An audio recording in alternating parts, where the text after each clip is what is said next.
5 small details that made Max Payne a classic game.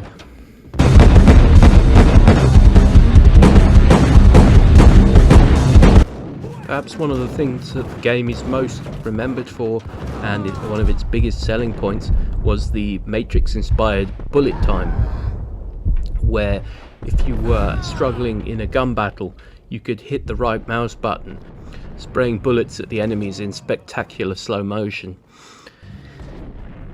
Awesome effects such as seeing multiple cartridges ejecting from the Uzi, and the fact that you could pause the game and see the intense face of Max and the beautifully animated weapons in action.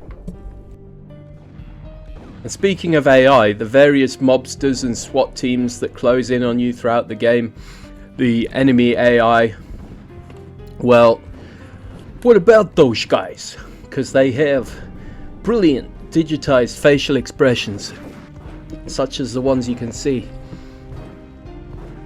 If you look closely, you can see that most of the faces are in fact from the Finnish game developers, and I think most that is perhaps this older one with one tooth hanging out must have been one of the developers' dads or dirty uncles.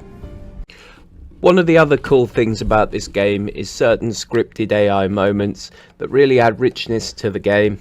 Early in the game, in the hotel, the Lupino Hotel, a shotgun can be activated by a rope and a pulley attached to a door, so when Payne opens the door, he will get blasted if he is not on his toes. There's a similar part later in the game. A couple of thugs hole up behind a door, exclaim that Max is unstoppable, but they have explosive trap for you, and if you're not quick, you can get blown off a balcony there. No stopping him! This will stop anything. Think of it. I also love the part where Payne has to get a goon to get through a locked door with a password.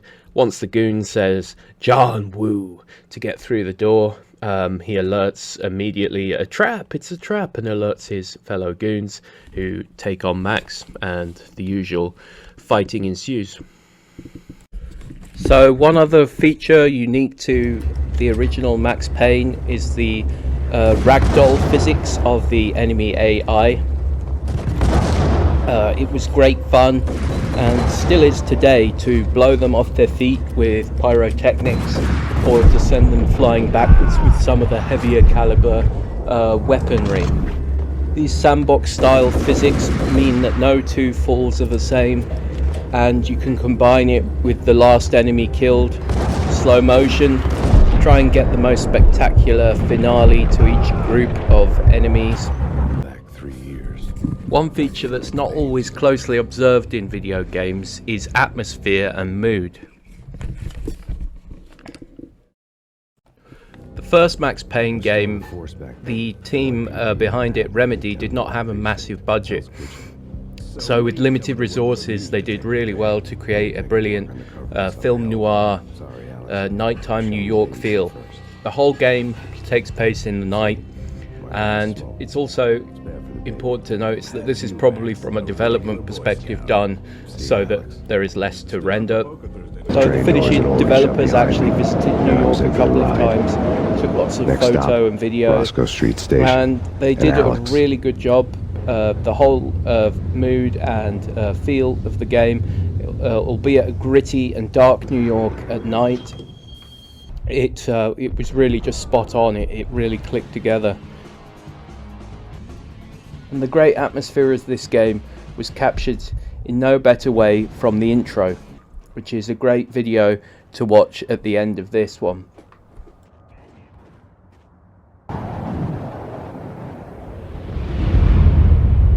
Stand by, 1010, investigated reported disturbance at Acer Plaza.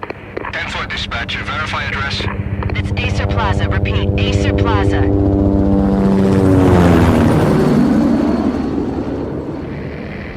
Shots fired on the rooftop. An assault in progress at Acer Plaza. Repeat, an assault in progress.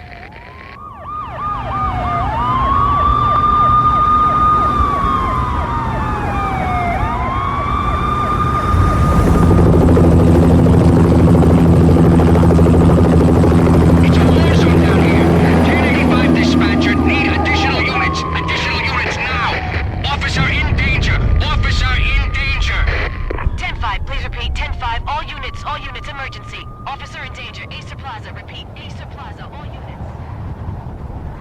They were all dead. The final gunshot was an exclamation mark to everything that had led to this point. I released my finger from the trigger, and then it was over.